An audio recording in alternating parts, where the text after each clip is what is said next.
for all of the Czech Jews and exception groups from Germany, Netherlands, Austria, Denmark, Slovakia, and Hungary. And it was a transit place. People were held there before the deportation to the east, and after fall 42, only Auschwitz. It was liberated one day after the end of the war in Western Europe on 9th May 1945 by the First Ukrainian Front. So when I was searching for a good title, The Last Ghetto is indeed a fitting title because it is the last ghetto in the Western world. Altogether, over 140,000 people passed through Theresienstadt. About 34,000 died here, 90,000 were sent further to the east, and about 15,000 were liberated here.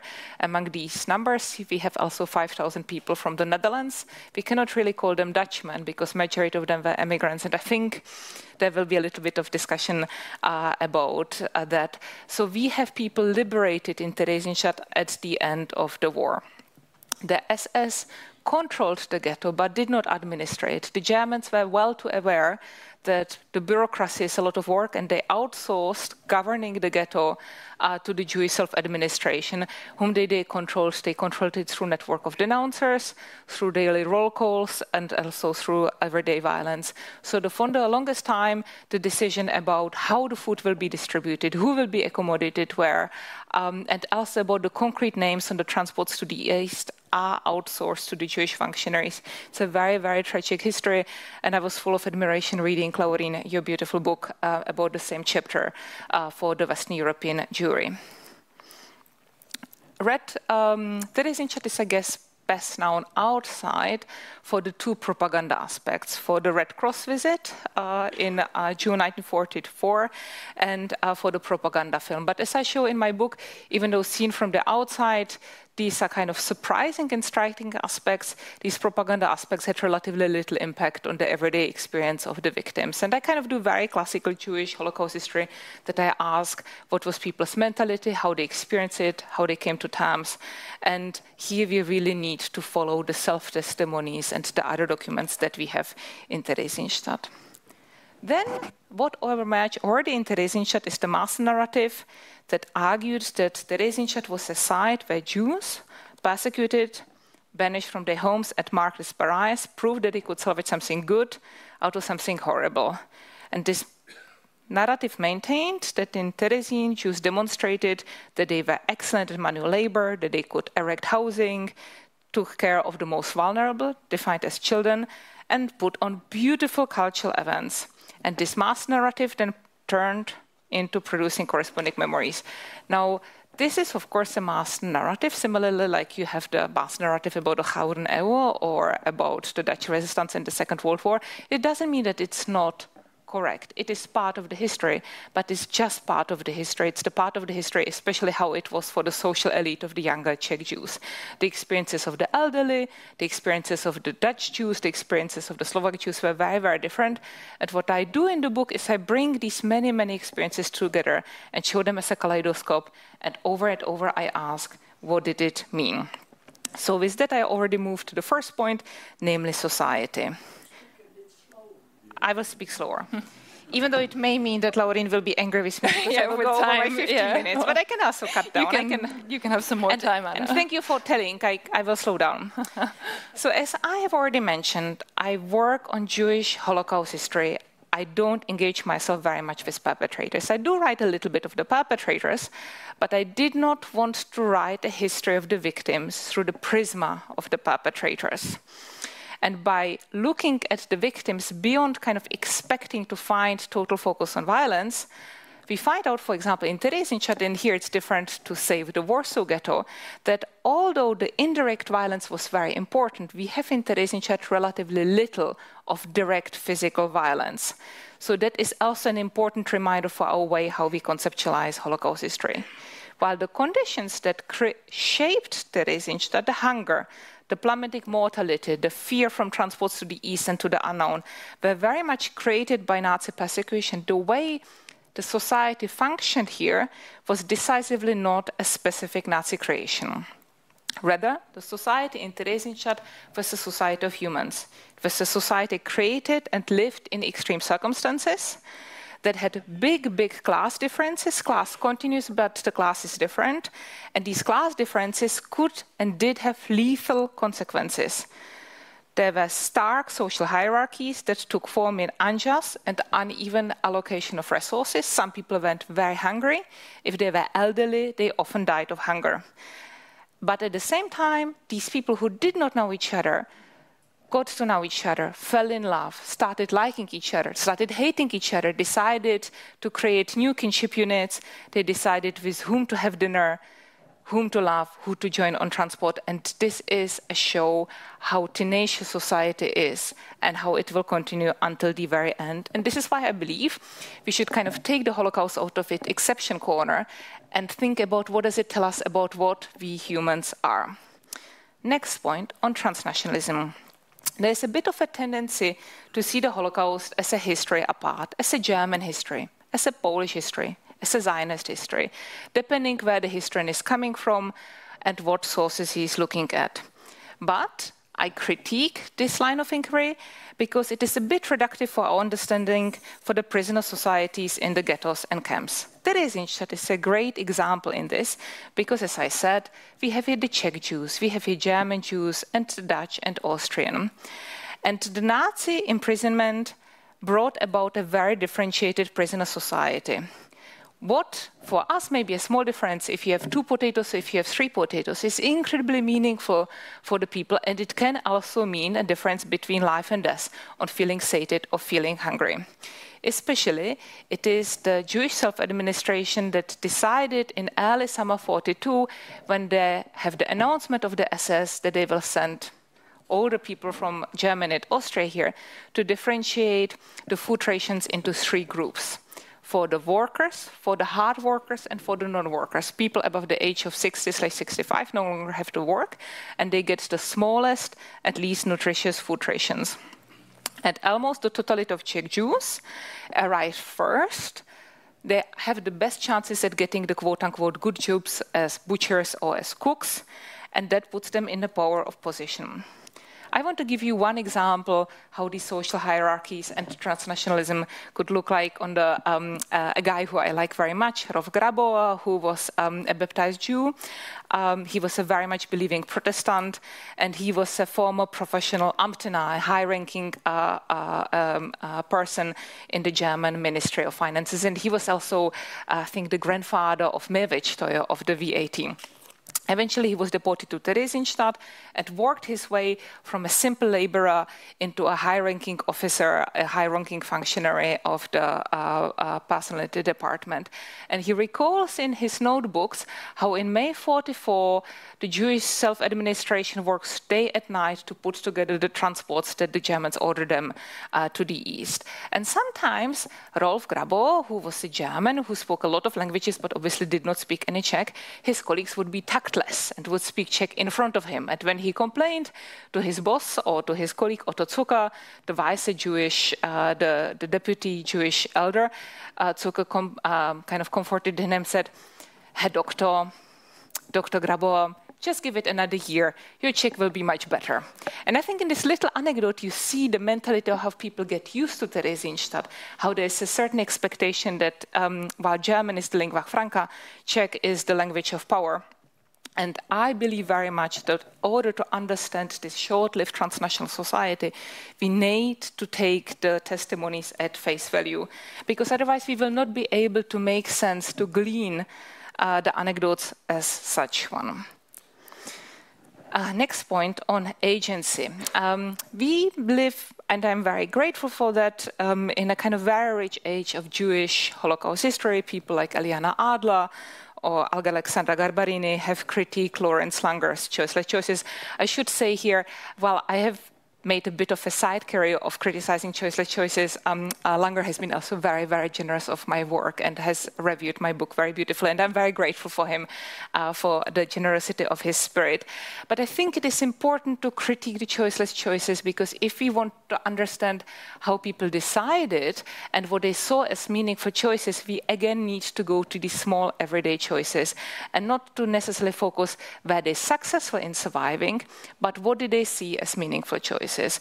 So we have the ongoing research on Jewish bureaucracy and Jewish self-administration, whether it's Doron Rabinovich, Beate Meyer, Katarzyna Persson, Svenja Bethke, Laurien's work on my own. I really like this gesture of Edith Ornstein, or Dittel Ornstein, the head of the women's labor, who in a drawing album produced in Theresienstadt is sending women to forced labor in Křivoklát, in Pörglitz. And these are drawings produced as a gift for the first elder of the Jews, Jakob Edelstein, and the movement is kind of full of energy because the Jewish self-administration saw bureaucracy and administration as a means of agency. They were often professional bureaucrats, so they continued trying to save Jews through the means of administration. You have something very similar for the Jewish physicians. They saw their whole habitus and profession as physicians, so when they are facing the Holocaust, they try to solve it with the means of medicine, and so on and so on.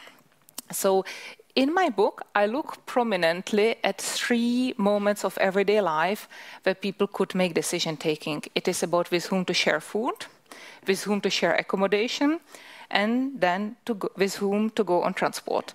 And on the example of food, I want to give you a couple of kind of ideas.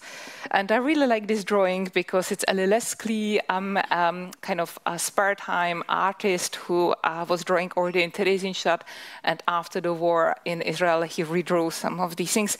And here he shows you the 3 magi of Theresienstadt, who are, of course, the bakers. And there is also much to be said about the kind of the language he's using, and that these people have, as you would say, quote-unquote, Semitic features. And I will come to the Semitic features and Jewishness a lot. Since men and women were accommodated in separate accommodation, and the only time you had due to forced labor duty was in the evening, then you decide, are you going to eat with your parents? Is it too quick? No, it's too quick. I'm sorry. Yeah. So people decide with whom to eat in the evening. Are you going to eat with your parents? Are you going to eat with your boyfriend? Or are you going to eat maybe with your political group, of your resistance group? Or are you going to eat with your best friend? And this is the moment how you express kinship. This is also the moment how you kind of express the affection and affiliation. And it is a very meaningful decision because it's one of the few things you can do to shape your everyday life. I also look in the book on the triage about food and mortality. And one of the most heartbreaking things I found out about Theresienstadt is what was the immense impact of the food rations on the elderly in Theresienstadt. Since the elderly no longer had to work, if they did not work, they got to non-worker rations. And the non-workers, that is the people above 60 for women and 65 for men, have hands down the highest mortality, about 90%. When you look at all of the younger people, the mortality falls down to 5 or 2%. The second highest group is the Austrian, about the age of 50, and then they have 12%. So if you are old, it's very, very probable that you will die in Theresienstadt of a disease linked to starvation. If you are younger than 60 and you are working, you will be afraid, you will be suffering from diseases, you will be suffering from insects, but you will die after the deportation to the east, or you will at least have a chance of survival. And here you have a drawing of Norbert Troller, a Czech architect from Brno, who drew the elderly going through the rubbish, looking for the peels, for the potato peels. And the other thing that is so striking that when you look at the testimonies of the social elite, they barely say anything about the elderly in Theresienstadt. They say they were kind of so annoying, and they looked for the rubbish, and they bugged us if we will eat the soup that we didn't like to eat. And then when we look at some of the testimonies of the elderly, because they were starving at the same time, they were outraged at the injustice. They used to be this kind of established elite of the bourgeoisie in Berlin and in Hamburg and in Prague, and now they landed absolutely at the bottom. And yet at the same time, they are delighted about the cultural events in Theresienstadt, and they are outraged at the injustice that they are not getting enough food. So we have these very, very poignant testimonies of the elderly, and I thought there would be some ethics in kind of giving them voice and giving them a perspective. And I will come to the last point, namely on Jewishness. And I really like this drawing, and I saw that Edo was really looking at those quote-unquote Semitic gestures, so this is kind of the bridge I want to show you. Leo and Erna Haas are two of the painters who did the really well-known illegal resistance work on documenting Theresienstadt. They also produced a birthday album for little Ornstein, the friend who I mentioned who headed the women's labor department. And here you see how they draw in a kind of chart-like graphic novel sign the people who are taking care of the sick people, the physician and the nurse. And they are red-cheeked, they have blonde hair, there's nothing Jewish about them. And what people found out in Theresienstadt very quickly, that even though everybody was deported to Theresienstadt because of their Jewish background, whether they self-identify as Jewish or did not self-identify as Jewish, Theresienstadt did not produce a common Jewish identity. Rather, it stressed the ethnic differences as Dutch, as German, as Danish, and so on, and so on. And this is a very powerful reminder that Jewishness was always a strategy of demarcation, that people in Theresienstadt would describe each other as either too assimilated or as too Jewish or Jewish in the wrong way. And of course, these assertions were national stereotypes, and thinking through these observations is an important contribution to the Holocaust as a part of Jewish and European history that reminds us that Jewishness is, of course, social construction like any other ethnicity. In conclusion, how can we write a history of society in extremis? Suffering did not heroize people. Ghetto residents were not heroic when they listened to beautiful music, and they were not monsters when they denounced others to the SS. Such judgments obstruct more pertinent questions. Why did they act this way?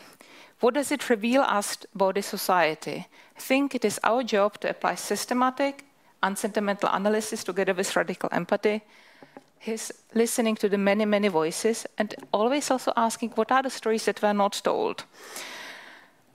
All this attention to the life and people in Theresienstadt should not distract from the fact that almost everybody was murdered. I wrote the book growing up with grandparents who went through the camps and were very traumatized by that, but also chose to move on. So I always knew, for me, the book was about the people who did not make it and not to focus at the 10 or 5% who were extremely lucky and came back. And this is why I also dedicated the book to those who did not come back, among them my relatives. Thank you.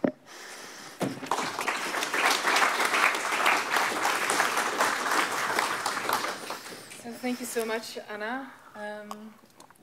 Is the sound on? Yes. Thank you so much. There are many themes that you covered, which I think we will revisit during the next half hour or so when we'll talk about your book. We will ask you some questions. And then I will invite you as the audience to also ask questions in the last, let's say 10, 15, maybe 20 minutes. So you do get a chance to also ask questions during this program. So first, what I was thinking of when I was reading your book, there are a few misconceptions about Theresienstadt, and you write about these misconceptions from the start in your introduction. I think the title of your introduction is a very fitting one. The title is Theresienstadt as the well-known but poorly understood ghetto. So what do you think are the greatest misconceptions that still exist both in the academic sphere but also in the public sphere about Theresienstadt? And maybe you can then also elaborate a bit more on why you chose to refer to Theresienstadt as a ghetto as opposed to a camp, concentration camp, as other scholars have tended to do. Thank you. I guess the biggest misconceptions are threefold. You have the stories that focus on the propaganda, on the Red Cross visit, on the film. You have the stories about the children, and you have the stories about culture. So let me walk through them very quickly, and then I will move to the camp/ghetto, because that's an important question. So seen from the outside, the fact that somebody shot a propaganda movie in a horrible place like this and made it appear like a little bit like sportive kibbutz is, of course, shocking. But I think at some point we have heard these stories enough, and they help us to understand too little about the everyday experiences of these people. At the end of the day, it's a little bit like the story about the Danish king who was supposedly wore the Star of David out of solidarity. He showed a lot of solidarity to the Danish Jews, but he never wore the Star of David, and yet we have still arrived nowhere. So I've been trying to kind of really put it into this kind of interesting tidbit that, however, if you are interested in the experiences of the victims, does not tell us much. And it's also interesting to see what space do the survivors give to these stories, or even more diaries who give it even a little bit. For them, it's an interesting footnote. Then is the story that Theresienstadt was supposedly a place where the Nazis sent particularly many cultural producers, musicians, and so on. And that kind of loses out the perspective that the Nazis sent here large proportions of the demographic. And among the Central European and Western European middle and upper middle class of Jews would be a lot of people who produce music, but also a lot of lawyers or architects or physicians and so on. That has something to do with the run of the Jewish assimilation, but this was not a place where you had disproportionately many musicians. It was, however, people who very quickly felt that in order to feel human and good about themselves, they wanted to produce music, to put on theatrical plays. In a way, it's very similar to what we have seen in the last 13 months with the very courageous Ukrainian people who put on, let's say, Mozart's Requiem in Lviv as they're being bombed, because it's a moment to show that they're humans while the Russians are trying to commit genocide, but it is also something that helps people feel better about themselves. Cultural life is a bit of an anthropological constant, and I know there is anthropological constant is a little bit out of fashion, but I also believe by studying Theresienstadt we find out something about who we people are as creatures and what cultural life has a meaning for us. Then we have the stories that only 100 children people supposedly survived Theresienstadt, and that's basically a statistical misunderstanding. Willy Groak, one of the youth care leaders of Theresienstadt, wrote after the war that something like only 100 children survived Theresienstadt who were deported further to the east. Now, even here he was incorrect. When we look at children who we define as the age of 15 at the point of the deportation, something like 230 of them survived the deportation. I think Ruth Kluger would be a good example. I don't remember how old was Gerhard Dochlacher. Maybe he was over 15 years of age. But in Theresienstadt proper, something like 2,000 children survived until the liberation. So we have something like 2,200 people. What I found is that whenever I reach out to often quite legitimate and important Holocaust institutions who claim these incorrect numbers on their websites, they either don't respond or they are not very constructive about it. So in a way, the bigger question is, why do people want to kill off 2,000 children and focus only on 100? Because it makes the people who survived more special, and it is kind of this kind of very legendary history that is more interesting than the truth. And the last bit is, why the camp and not the ghetto? So Theresienstadt indeed was a ghetto. It was called the ghetto by the Nazis up to 1943. Then it was renamed with the beautification program and with the propaganda into Jewish settlement area. The victims themselves called it a ghetto. It did not fall under the Inspektion der Konzentrationslager. It fell under Eichmann's Department 4B4. And you see in the testimonies of the victims that they call it our beautiful ghetto, unser schönes Ghetto. But after the liberation, what we have is a shift in survivor narratives when after 45, both in Western and Eastern Europe, suddenly the only authentic suffering is that of political survivors. People like Emma Kubi and others have written exactly on this topic. And for the Jewish survivors who are not part of the main discourse, in order to make their histories known, they fit into this expectation that they were in the right places of suffering. Ghettos disappear because so few of people survived, say, the Warsaw Ghetto or the Białystok Ghetto and so on. So the survivors of places like Theresienstadt are trying to make their story fit, and they rebrand Theresienstadt into a concentration camp. A great example, and on that I will note, and is Miroslav Karný, the late Theresienstadt historian and the survivor, who was part of the communist underground resistance group, and who really fought for recognition of his political resistance in Theresienstadt. He was not like a rank-and-file Jew who was deported to Theresienstadt because of his racial background, but he was a political resistance fighter because having fought actively against the Nazis gave people status in a moment when in 45 up to well into the 60s, and of course in Eastern Europe up to 89, Jews did not have value in the sense of the war. But as people like Martin Dean and others have shown, ghettos were places of equal, if not greater, suffering. And I think we would be well served in returning them into our focus as loci of authentic suffering. No, I think we can move on to the next. Yeah, there's not. You want to say something about that? Yeah, I was just. Can you hear me? Yeah, I was just wondering if you think, yeah, because you know that the ghetto is a place of lesser of the equal suffering, but in a way, Theresienstadt ghetto, isn't it a euphemism, or aren't you using the language actually of the perpetrators to describe what is actually a prison, a place where you cannot move out and are captivated, actually? Well, Geraldien, in that case, we should not be calling Warsaw Ghetto also not a ghetto, and Białystok also not a ghetto, and Minsk Ghetto also not a ghetto. There are two new excellent histories, or maybe not so new, about ghettos. One of my colleague, Daniel Schwartz, who is at Georgetown, and second one, my colleague in Reading, and I have said that to Laurien. I had COVID 3 times, and I forget names, so if I don't prep, I will forget them, but it doesn't mean that I don't care for my Reading colleague. He's a wonderful guy, and just had COVID, and I forget the most important of names. Concepts have a history, and they change over time. What it means to be in a ghetto in Venice in 16th century means something different than it means then in the beginning of 1900 in Prague, where the old Jewish ghetto is torn down, that it changes again during the Nazi time, when also people sometimes are happy to be deported to the ghetto, whether it's in Poland or in Protectorate, because they're afraid of their Gentile neighbors, of the denunciations, and you have that people in Theresien who feel free for the first time after 2 years. And then in the 1980s, in America, in the inner cities, the term of ghetto gets a new meaning again.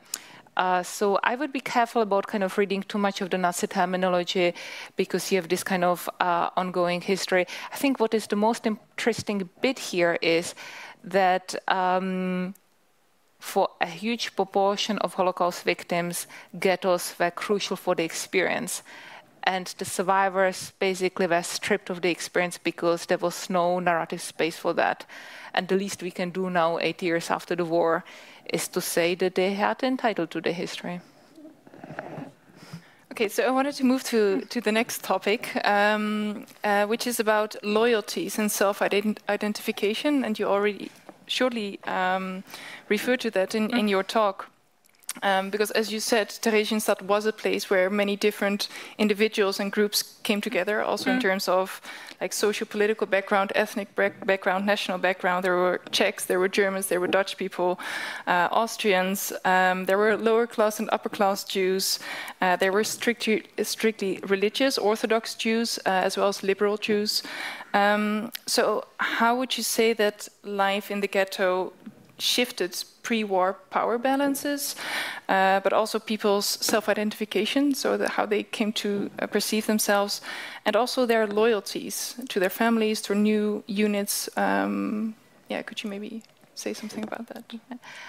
I was surprised how important class is, but how much it changed in meaning. Before, to define that you are upper class, you would have a villa in Scheveningen. And now it was to have a tiny room of your own in one of the attics, the so-called Kumbaus, or being protected from the transports, or being able to protect, if you were really a big animal, to have 50 people on your protection list. That is something, if you have kind of made it in sense of class.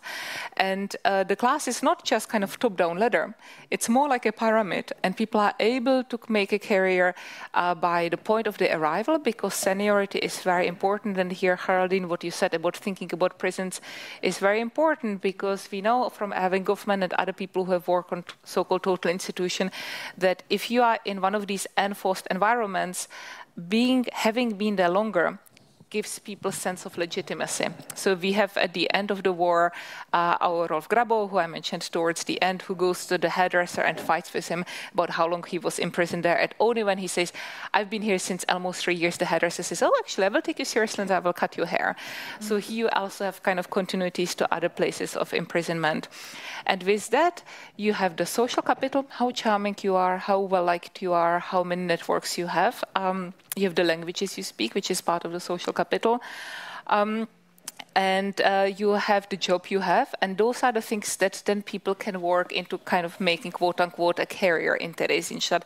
And what I found so fascinating is that people are almost able to get used to living in Theresien. And some of them, especially people in better positions, arrange for it, start growing vegetables, and almost for them, liberation comes as a shock because they have kind of arranged for that. I think it would be great to have more work on, say, the black market and also smuggling in and out of Theresienstadt. However, I will say that would be a very difficult history for the Czech context because unlike, say, in Hungary or in Poland, Czech Republic hasn't had yet a reckoning with the role of the non-Jewish Czechs. And just before the pandemic, there was a beginning of this reckoning with a woman from Lidice, the village that the Nazis have razed to ground, that has very clearly denounced Jewish subletter. So that was a very ugly discussion, and at that moment I was quite grateful for not living in the Czech Republic. So that is a lacuna that I see, but I do not really see who will be brave enough to fill this lacuna. And to answer the question about loyalties, the loyalties start shrinking. It is often the people who you define as your friends. It's people who have had your back. It's your closest biological relatives, but it's also people who come to you as first. At some point, kind of the ability to help others gets filled out, especially if people get asked a lot. And very meaningful here are especially diaries, how some people also get this sense of self-worth, how many people they're supporting with sense of food. Say Eva Robičková, who was a shepherdess and worked in agriculture and was able to smuggle in tomatoes and cherries, which are all incredibly luxurious foods because nobody has any fruit or vegetable, especially something as beautiful as cherries, and is able to exchange it for cigarettes. Cigarettes are prohibited, they sell for a lot of bread, so therefore they are valuable. And at some point she says in her diary, I'm supporting 20 people. A young woman who otherwise would have so little respect in the society. So all of these things you have there, and I guess I tried to do in the book not necessarily a recipe how we can think about any other camp or a ghetto, but rather kind of the way, a matrix, how we can then apply it to other places of imprisonment.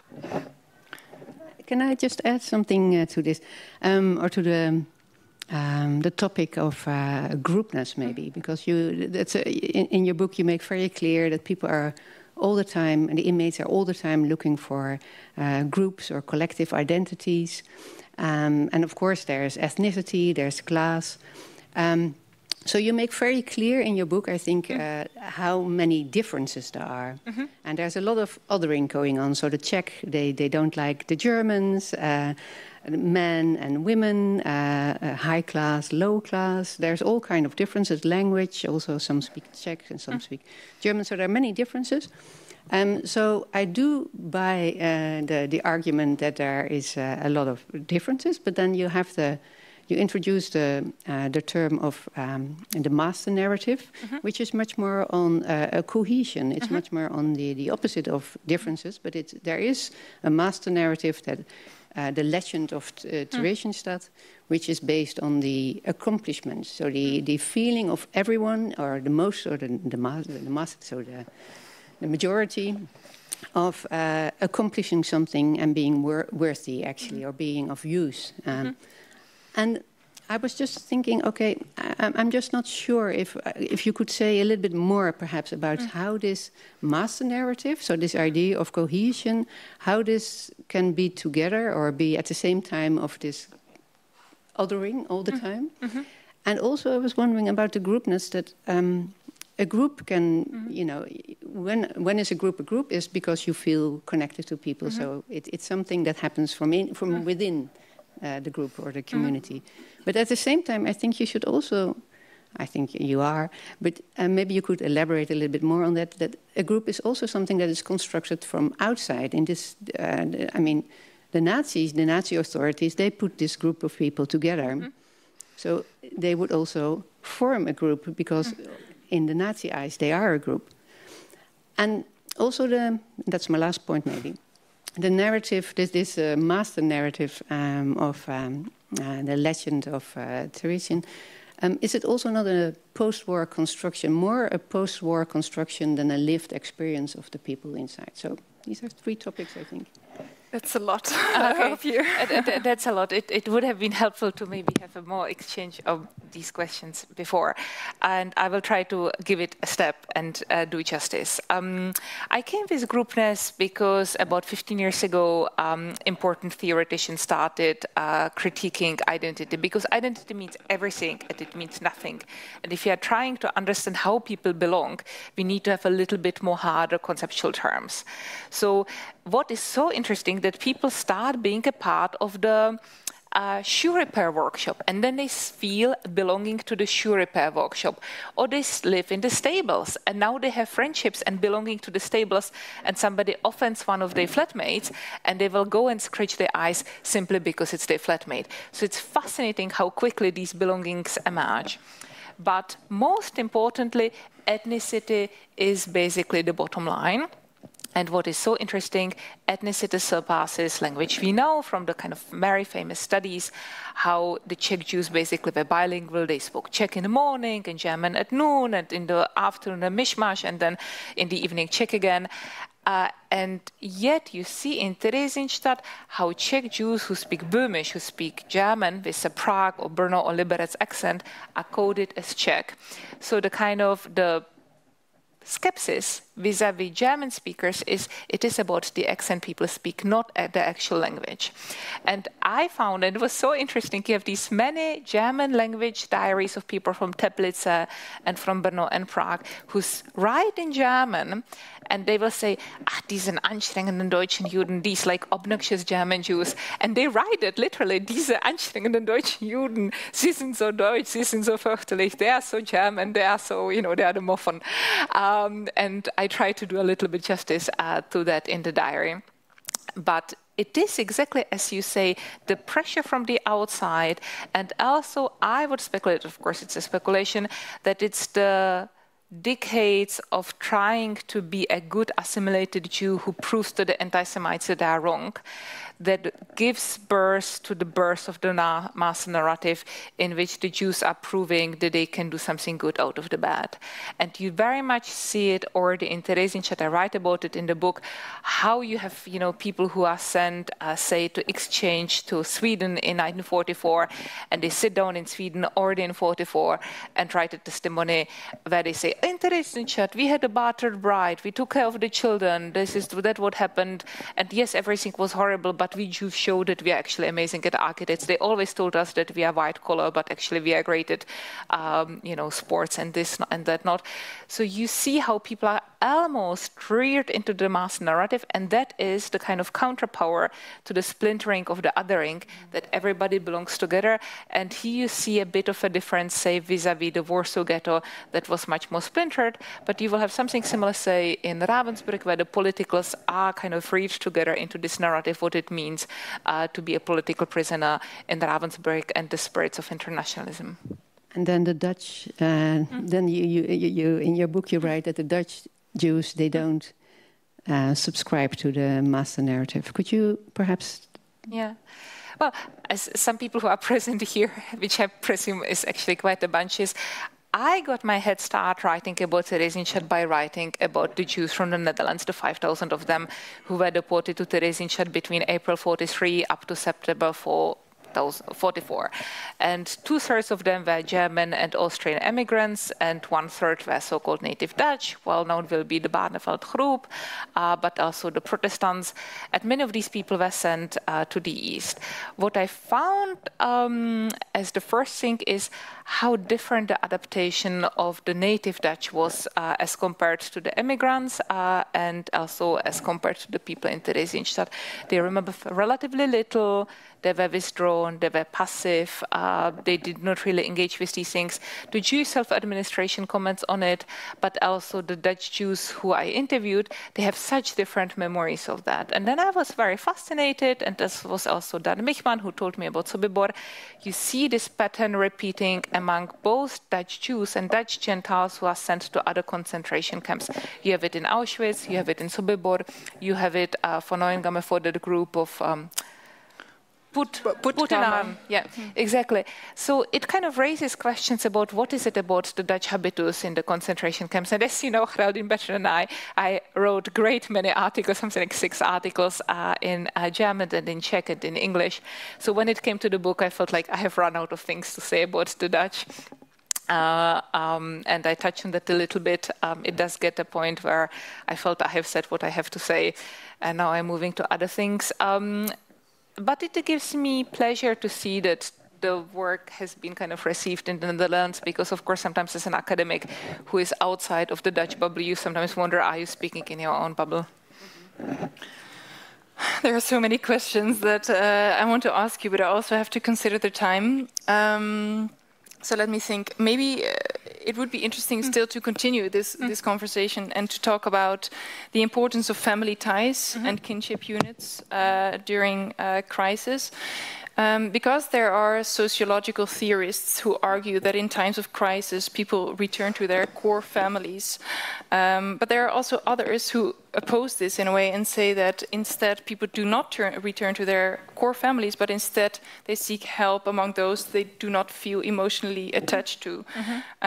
You write quite extensively about the importance of the core family, but also newly formed kinship units in the ghetto. On the decisions, you also talked about that, the decisions that people made in terms of whom they wanted to share their food with or their apartments with. And as such, and I think it's very important to highlight that your book is not just a book about Theresienstadt, but it's about, and you said this yourself as well, it's also about society in extremis. How do people behave under extreme conditions?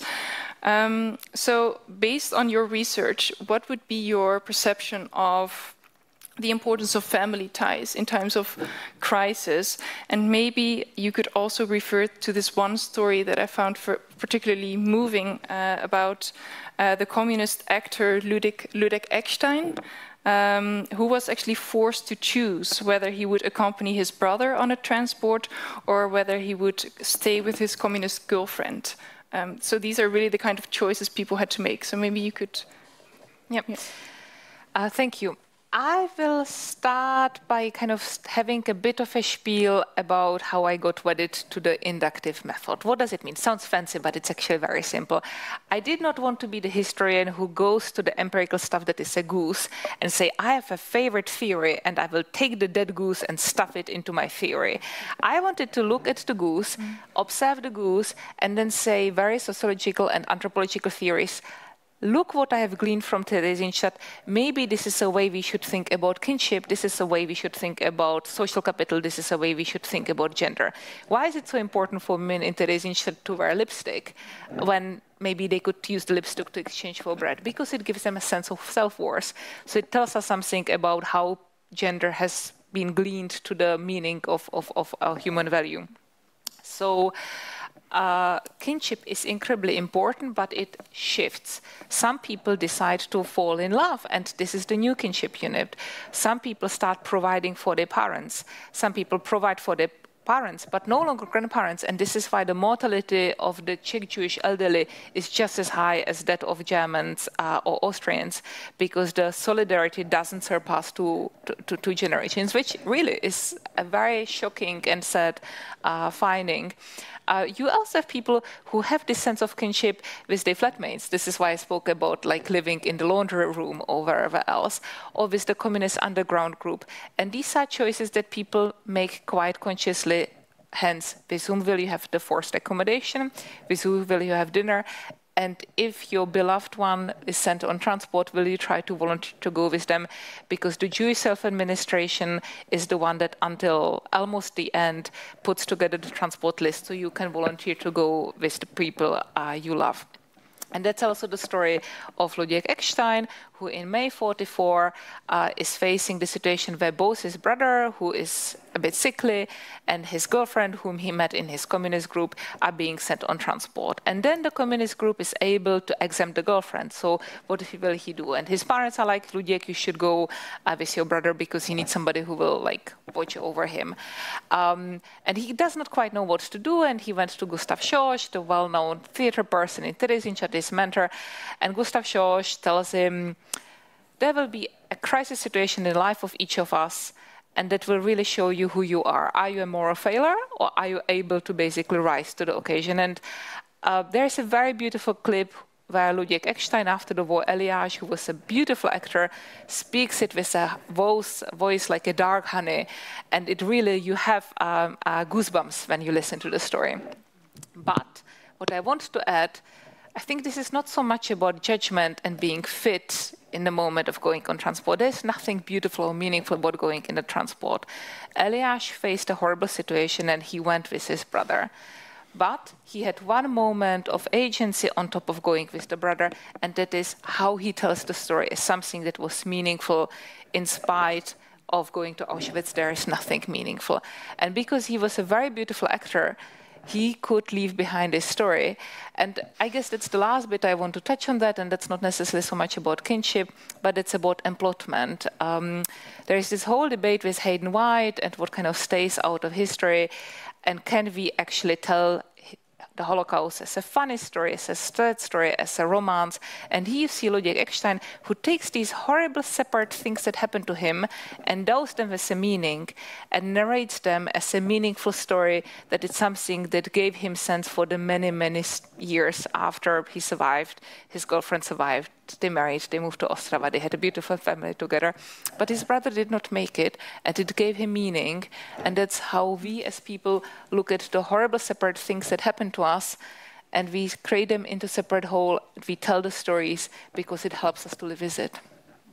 Yeah, it's very important. Yeah, I think it's also for us something really to think about. Indeed, like the story you told about this communist man, that choosing to go on a transport can also be seen as a form of agency. Yes. And I think it, yeah, we are forced to reconceptualize maybe the term if we think about it that way. Shall we go for one last question? Because we're really running out of time. Is there anything, Geraldien, you still want to? Well, just a very basic question maybe, because it is...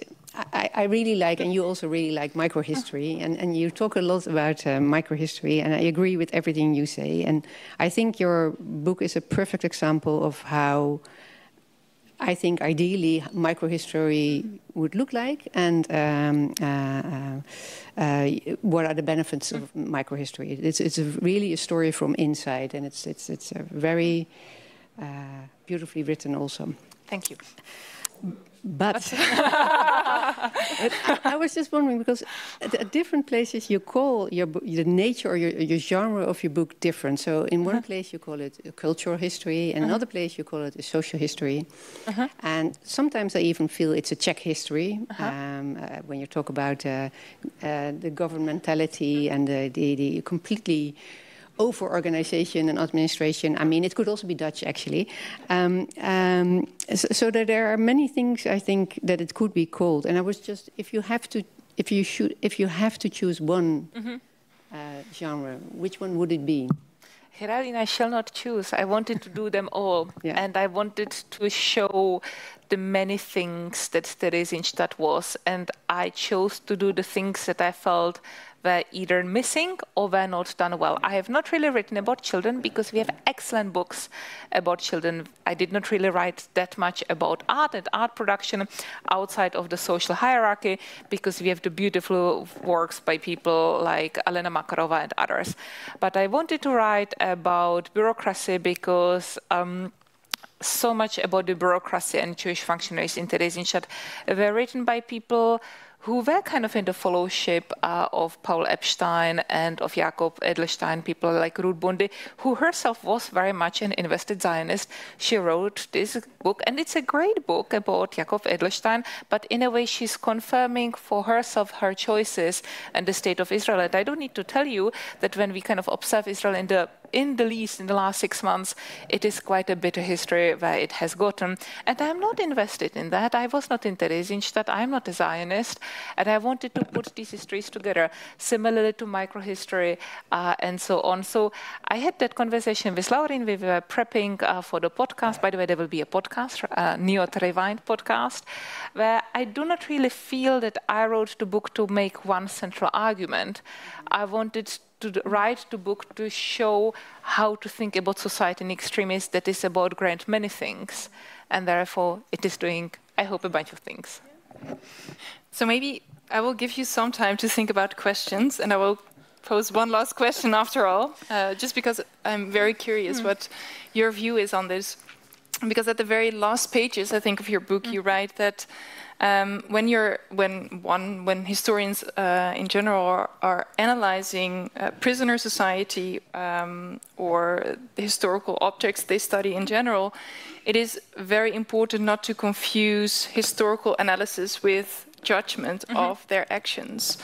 But as you know very well, I think, as historians, we are sometimes pressured to evaluate or to judge the decisions of the people that we study, especially outside of the academic context, I have to say. So how do you cope with that? And how do you see the role of the historian in that sense, also, indeed, in the non-academic context? Thank you. And you were, of course, in a tough spot first with the very problematic book about Anne Frank, and then when your book came out, and I saw that you actually walked the thin line very well. I think, for me, the big watershed was 7 years ago with the election of Donald Trump. And then another one a year ago when Russia attacked Ukraine. And I really thought, I can do a difference as a Holocaust historian. And it is the one thing I can do to maybe make the world a little bit better. I don't think I will stop the Russians, but I can do everything I can so that I motivate people to donate for the Ukrainian army, forgive me. And I can do some things that people actually engage with the authentic history of the Holocaust and become more active Democrats and anti-fascists. And that's what I do, because it's the one thing I can do best. So I definitely think that 7 or 8 years ago, the role of modern historians has changed, and we need to face what can we do in the age of growing anti-Semitism and fascism. And you have the same in the Netherlands. I mean, the election that you had last week were a little bit surprising. So much on that. People like to judge because it helps them to categorize things and put them into neat categories. I do not see that as my role. I really think we need to understand. And the way how I go forward, not to judge, is write many, many drafts. The example that I like giving is when we describe a woman who enjoys having sex and has changing sexual partners who all consent and who are all grown-ups, I guess the language that we would use is a slut. But the slut is an incredibly judgmental term, and it's a negative term. Rather than using this term, we need to ask, why do we stigmatize people who have changing sexual partners, and why do we stigmatize women in particular? What does it tell us about your values? And we need to historicize and evaluate this language. I give this term slut because, we are in 2023 and we all know that we should not be stigmatizing women's sexual conduct. So that's something I apply, say, to denouncers, because at the end of the day, if we need me in 2023 to say that denunciations are wrong, then we really have bigger problems. Thank you so much.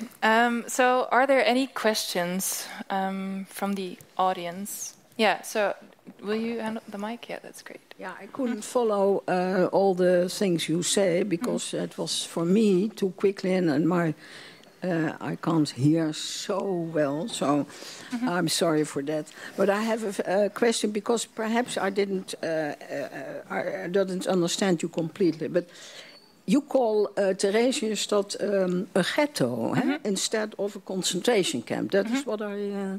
Okay. Do you know any ghetto in the past where, when the ghetto was too crowded, there were trains to bring most people to be murdered? And you know of the gas ovens that they were building just before liberation, and the revolt in Theresienstadt. And also the question, do you know the book I Lost My Grip Completely? Ria van den Brand. That is a Dutch book about Theresienstadt. Yeah. Thank you.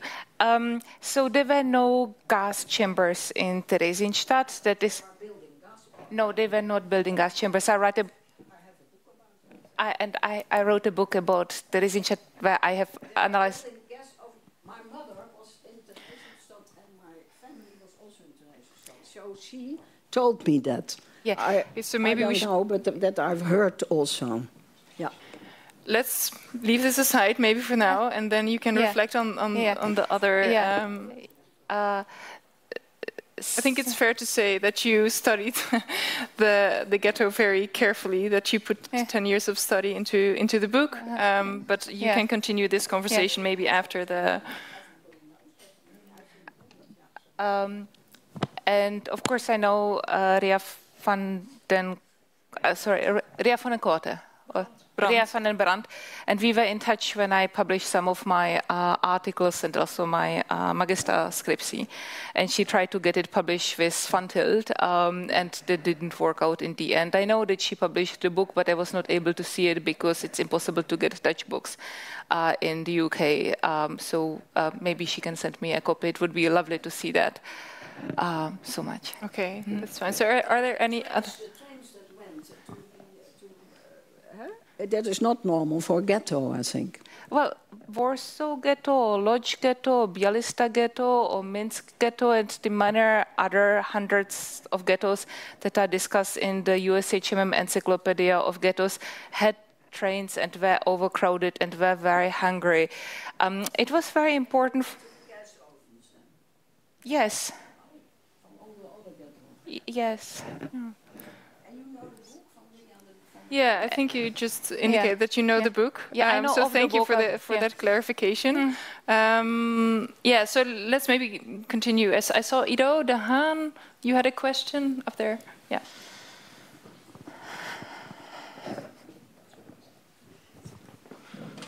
So thank you, Anna, for writing the book. I just bought it, and I looked at page 27. Which has a chart of the organization of the camp. Yes. And I saw something that struck me, namely under left corner, there's the ghetto court. Yes. And so apparently there's a ghetto court, and I have a question actually about something that you mentioned at the end about justice.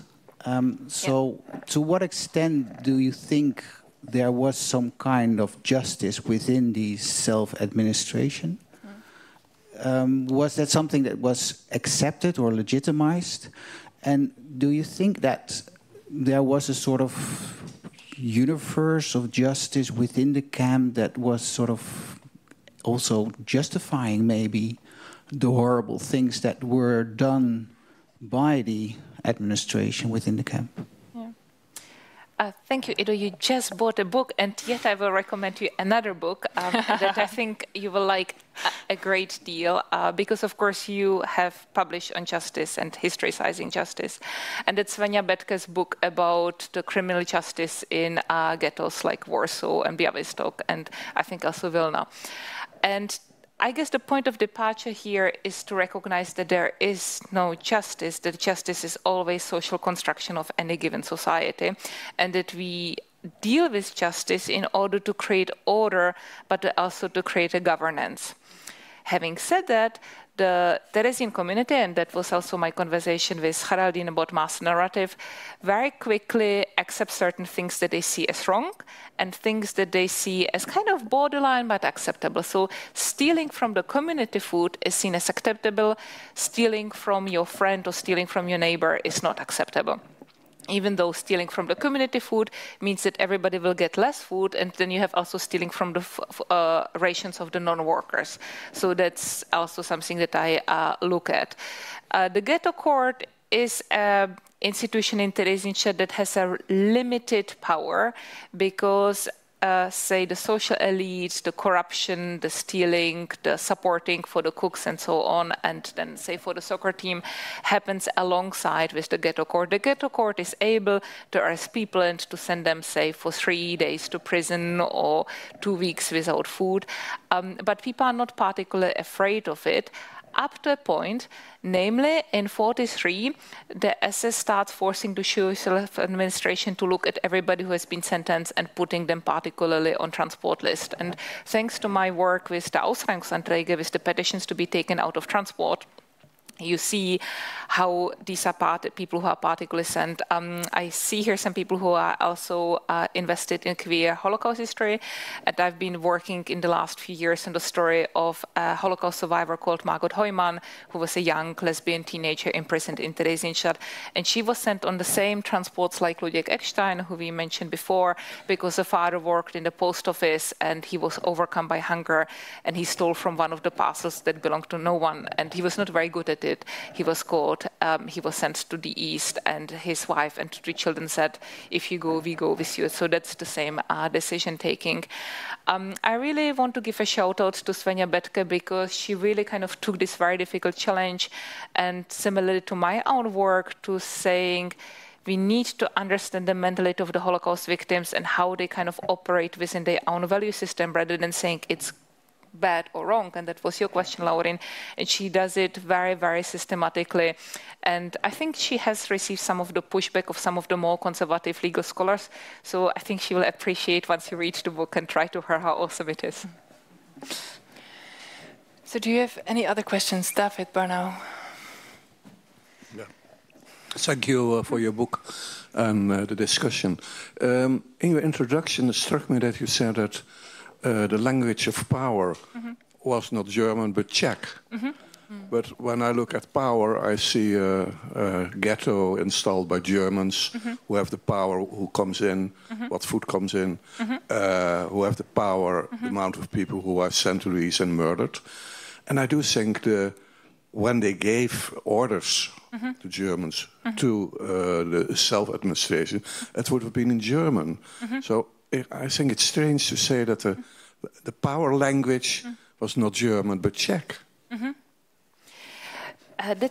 Thank you for coming, and thank you for this important question, because it kind of again reminds us of the visible power, of the invisible power, of the importance of social capital, and how the importance of the pioneers, of the people who come first, remains important throughout the 3.5 years that the ghetto consisted. So even though after October 1944, Czech Jews are no longer the absolute majority, and they're also not of the 50%, the importance of speaking the inside language really remains. So the SS will ask the elder of the Jews, or demand on him to come every morning. It will pass on the orders. It will be obviously in German. You have the Tagesbefehle, the orders of the day, and the Mitteilungen that are in German. You have the ghetto courts that will speak in German. And you have, say, the circulars that are in German. And then it comes to negotiations of the everyday little power things. People will be slipping into Czech. The people in position in power will be speaking in Czech. The cooks will be speaking among ourselves in Czech, because they're also absolutely aware of the fact that this is a small language that the Germans and the Austrians and the Dutch are not speaking. So they can exclude them very quickly. And what I found so interesting about, say, the diaries of the elderly people from Germany, they start learning Czech. Now, there are some people here who speak Czech, and you are aware that it's a small Slavic language spoken by 11 million people with 7 cases, and basically all verbs that are irregular, and then letters like "z" that are really hard to say. And yet people start picking it up and slips into the language, and people start talking about polička and not a shelf, or they say maminka and not mama. and so on, because they need to learn the language, but also it's being spoken around them. So if we want to look at the granularity of the power and also the fact that the ruling elite obviously is in a position of power, we need to recognize that. And I think it goes to my earlier point about Jewish Holocaust history and the inductive method. If you look for the Germans everywhere, you find the Germans everywhere. If you look at the many, many testimonies, at diaries, at the letters, at the drawings, at the documents of the self-administration where people will be slipping in the check, you have a much more differentiated picture. And eventually, and I think it was also in one of the interviews, I think maybe even with Apkaranza, but I'm citing here from memory, where he said, really the Czechs were the top dogs, and if you wanted to kind of be part of that team, you needed to start learning Czech. But the gesture of learning Czech was greatly appreciated. And people knew that how difficult it is. But I also interviewed a young Hamburg survivor, or a woman who was back then young. By then, when I interviewed her, she was an older lady. And I remember she stopped dead in the tracks when we went to have dinner, and she looked at me and said, "Veverka, that's a squirrel." And she still remembered that. And of course, it's very Austerlitzian with that back to the belt. Yeah. So much on that. Which is a great book. Which is a great book, yes. Of course. So maybe one last question.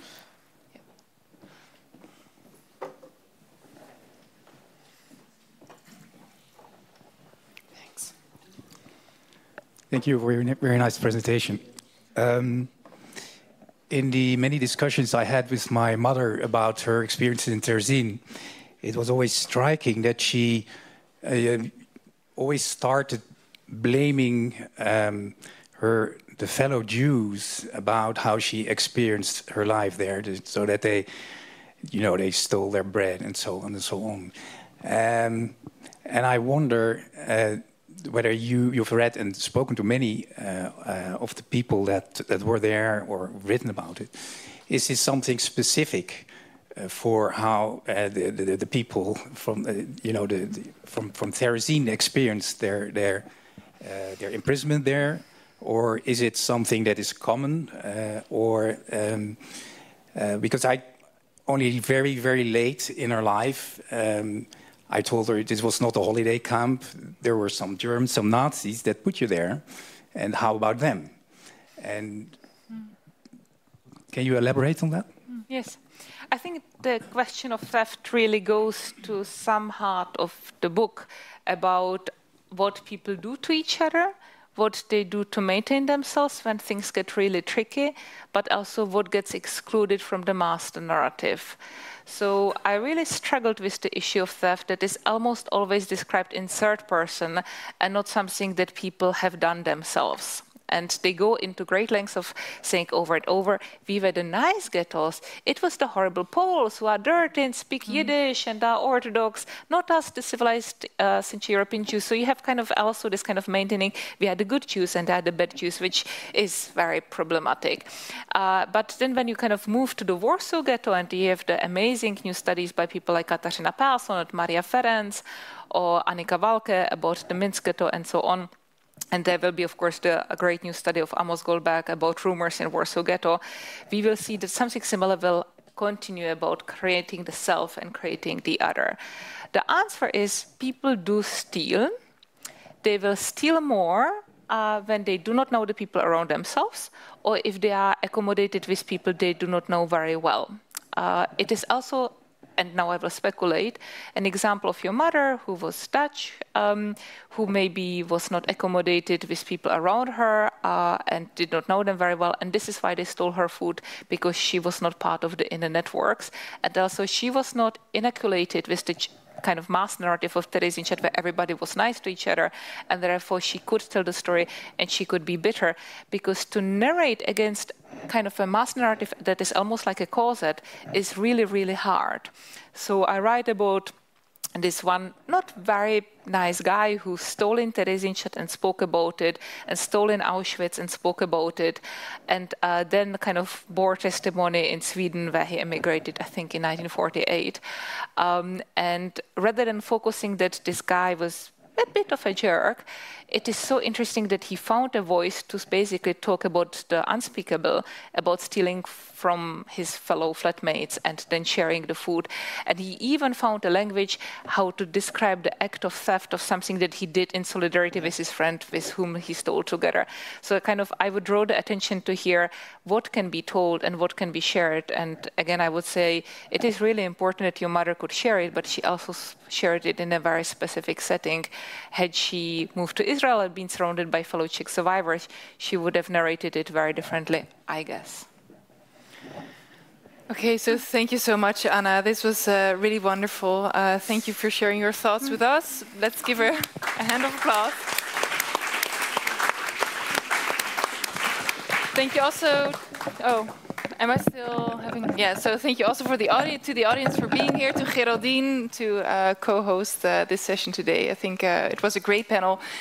If you want to read all of it, of course, just read the book if you want to know everything about it. Copy to be purchased. And so, Anna, you already referred to it. There was also a podcast. So this morning I interviewed you for the NIOD Rewind podcast, which will be out in May or June. So just check the website of the NIOD. And then we would discuss other themes, actually, than we discussed now.